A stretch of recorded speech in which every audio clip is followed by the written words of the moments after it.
Hello bros and welcome to Select Zero BroFive production and next part of Sakura Angels. So, well, let's see what Yuka and Hikari says now. Because I'm pretty sure they're gonna get to know now that actually Yasuki has been in the school all the time. Start recording right here. What? Oh. There. I added in the wrong... well, hole. What? Kenda? What on earth had happened?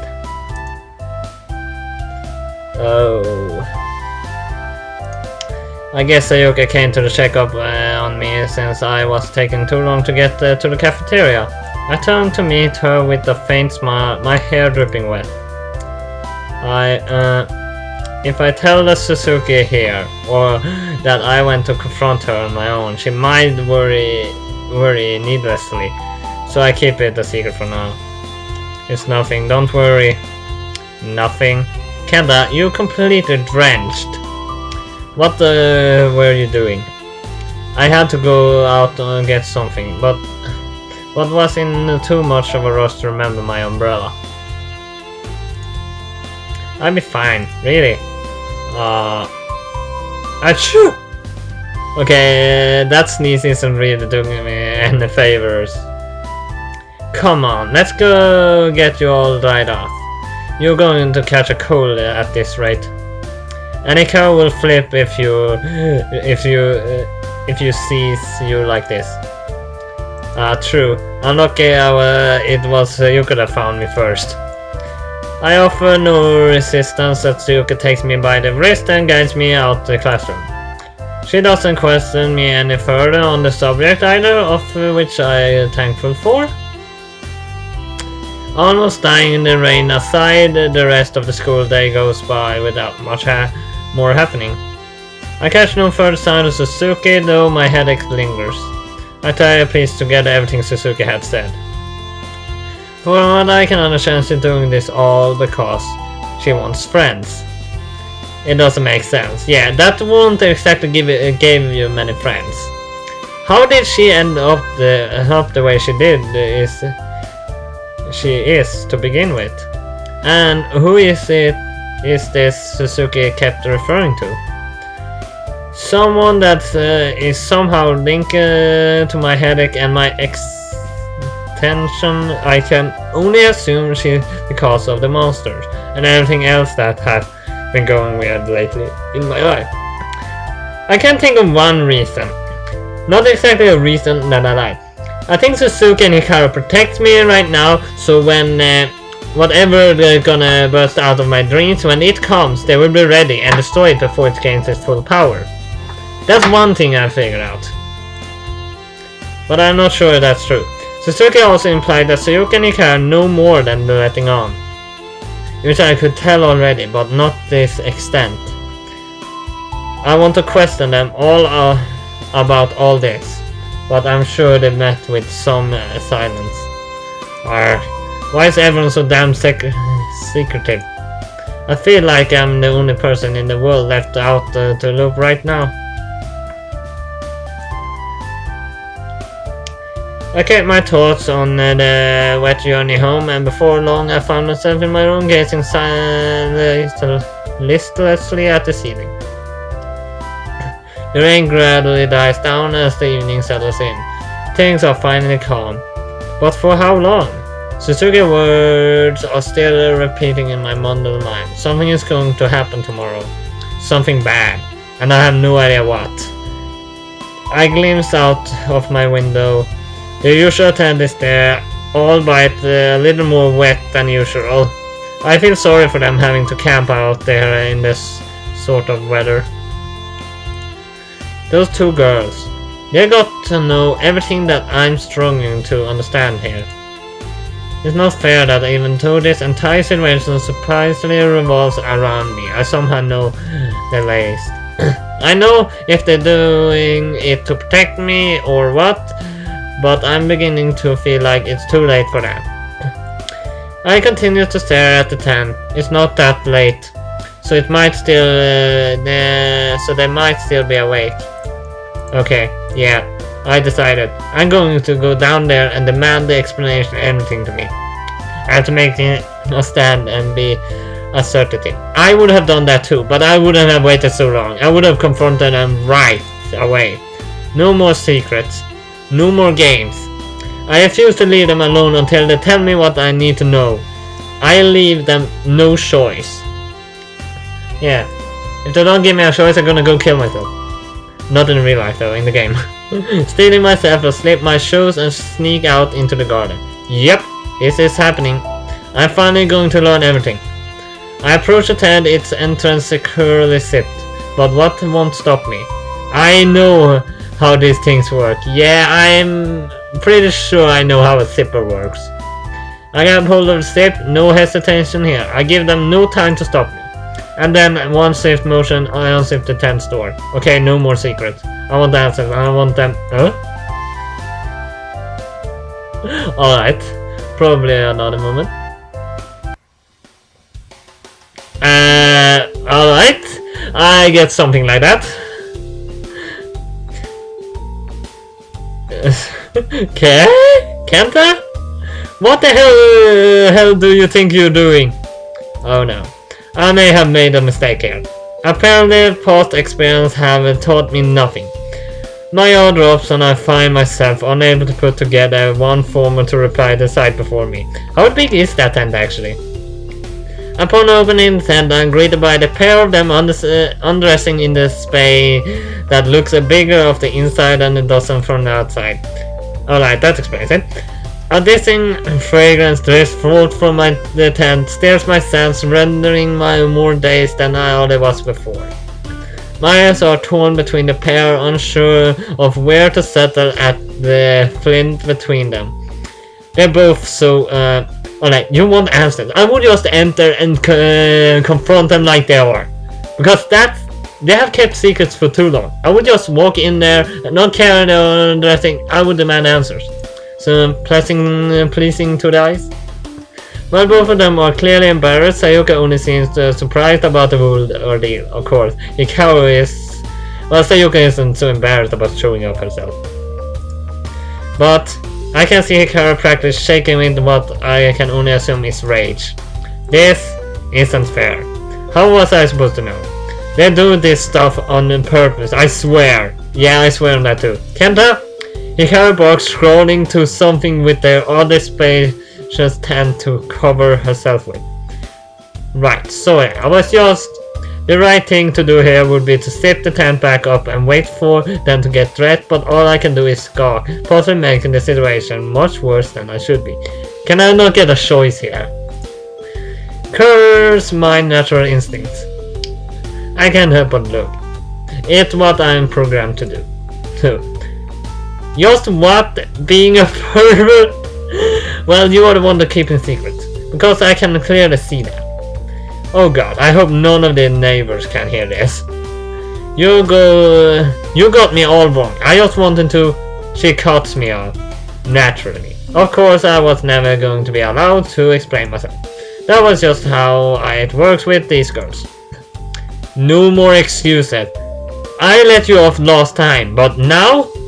With the blanket covering most of her body, Hikaru marches towards me with a scared expression, all the while Sayoko stands by. Maybe we should hear him out. I'm sure he would just barge in here without a good reason. Oh, he had a good reason, alright. Oh, come on! Now I want to kick Hikaru's ass. I have no problem with that, actually. Because those girls are badass and... Well... It wouldn't be a fair fight because they would win anyway, but yeah. Knowing Hikaru, listen to me. I really do. She cracks her face. Have mercy. Her face flies and soon she starts. I'm left flat on my back and gazing skywards within my garden. I'm left sprawled out for a good moment before Sakura and Hikaru approach me, now fully dressed. Why does everything have to be so difficult? After explaining I met Sayaka the other day and what she had told me, it seems I finally convinced them to explain things. I lead on to my room so we could more comfortably explain things. Like, alright, I have this full screen. Sometimes did that happen. Just wait a second. Let's start recording here. Wait, what? Start recording here again. It's really complicated. Really complicated with when it's full screen by automatically. So we can more comfortably explain things. Was an open town, but I have a bad memories of that place now. Silke plops down onto my bed and excited looks about the room while Hikaru stands by the door, still angry about before I would hit her. I said I was sorry. So this is your room, huh?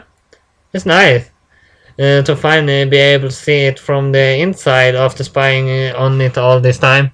You spying on me? Well, that's no surprise. I pretend I didn't hear that. It's surprisingly neat. Okay, so are you guys finally going to tell me what the heck is going on? I wonder what the sort of things Kenta have said on his computer. Oh, come on! That is overrated. I don't have to say that. I don't even have pictures of you. On this computer I have, but not in the computer in the game. Silke reaches over proud at my laptop. Guys, can we focus please? Alright, yeah. Thank you. Silke sits up straight and takes a serious expression. On what that I wasn't even sure that I was capable of. We really were going to tell you, Kenta. It wasn't something we wanted to keep a secret. We just thought we could handle things on our own before letting you in on it all. But as you have heard from Suzuki person, time really is running short now. Which by the way, I still can't believe you didn't tell us about it up until now. Oh come on, you must let me do something by myself. Do you really realize how much danger you put yourself in what you went to face her alone? Hikaru cuts in and stomps her way across to join Sayuka, fire in her eyes. See, this is why I didn't tell you anything. I know, it was stupid. But it was the only way I could learn anything since you guys were being very helpful. That's... She falls silent. Guess I got to her. Got her there. He has a good point, Hikari. Don't side with him. You're supposed to be on my partner. So all I hear is how the time is running short. But why? What exactly will happen tomorrow? The start of something really bad. What though? Enough with this cryptic stuff. Don't yell at me, Kenta. Sheesh. Calm down. I was just getting to that. I may have lost a little there. I pulled back from her and quiet down.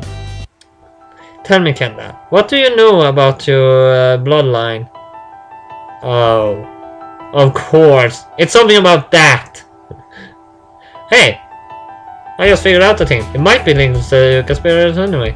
Tell me again, what do you know about your bloodline? Your ancestors. Huh? I don't really... Wait, why is this important? Your blood is the most important thing here. Well, get it then. Take it out of me. Take it all! Wait, I would die then. It's why we were even bothering to protect you. Hikaru, don't be mean. But your blood is why we were sent. If it fell into the wrong hands, namely Suzuki, we'd be all in a lot of trouble. So I need to keep my blood? Why doesn't you just take me somewhere safe and just skip all this gaming? Alright, I call it a game because this is really the playing with me. Why my blood? What is special about mine?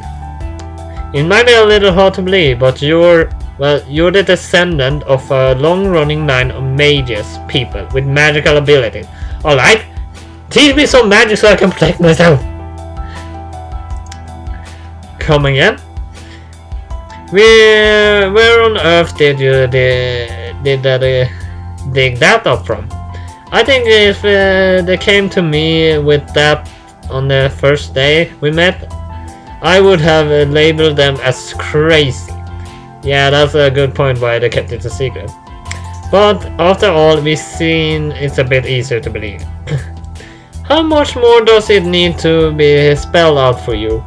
You have mage blood. Shouting it into my ear doesn't really help to process it better, you know. Why wouldn't I know something like this? It seems pretty important. Well, the world in general doesn't really know about the existence of magic anymore.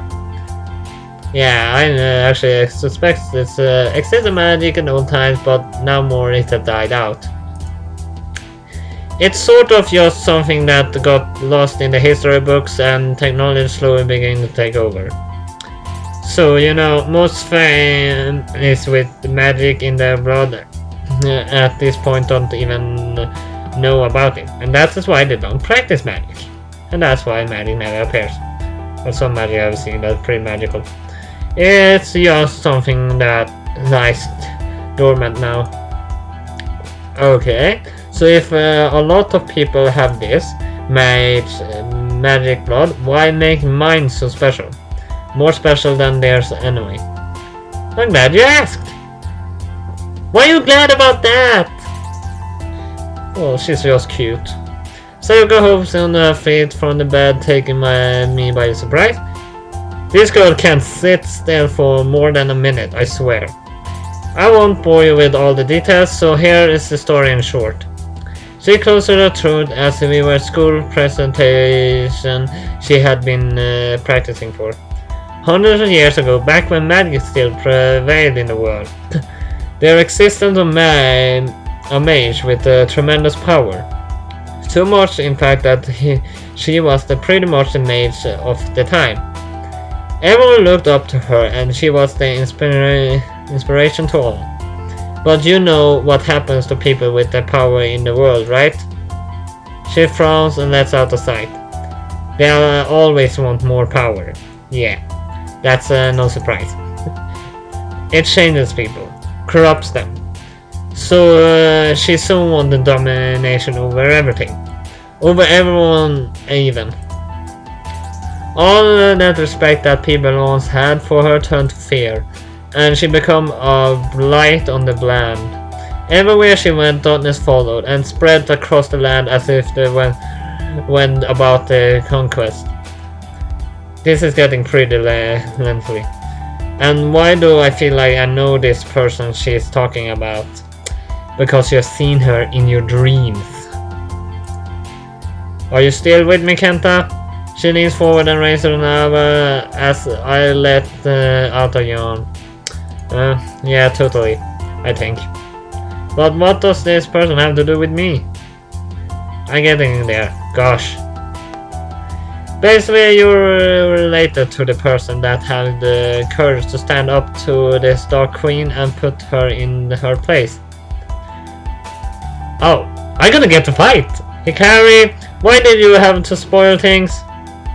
Because if you tell the whole story, we're going to be here until the sun rises. And time is of the essence here. I was really getting into there with everything. Thanks, Hikari, I appreciate it. So, what? My ancestors killed this evil queen person? No, they imprisoned her. If he did, why we wouldn't be here having this conversation right now? No, with all the power she had killing her was impossibility. Was an impossibility. Yeah. I wouldn't go as far as to say it was she was immortal, but I'm sure it's pretty close. The best could have what? Best should be seen here? What's seen here? What? Using the most powerful scene magic he could muster, which led us back to magical all blood pumping around inside you, Kenta. Essentially, they tied this fate with hers. We're looking Essentially, he tied his fate with her when locking her away. Wait, kill me and she can't come back. I live? I don't know what will happen. Powerful that it will... I only unlock it once striking condition is met. And what condition is that? I think you should know by now. Something to do with my blood, right? Bingo! She doesn't even know what bingo is. Her seal will only truly unlock if it comes into contact with the blood of the one who sealed her away, or by extension, any of this of his descendants. So instead of trying to take my blood, they're trying to kill me. That explains a thing or two. Well, no, they're insane.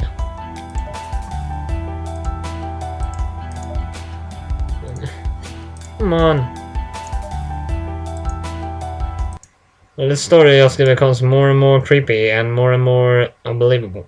Well, I'm not sure what will happen now, because the story had twisted too many times for me to acknowledge what's happening now. But at least, this will all have for Sakura Angels this time, so hit like and subscribe. I'll see you next time. BroFive!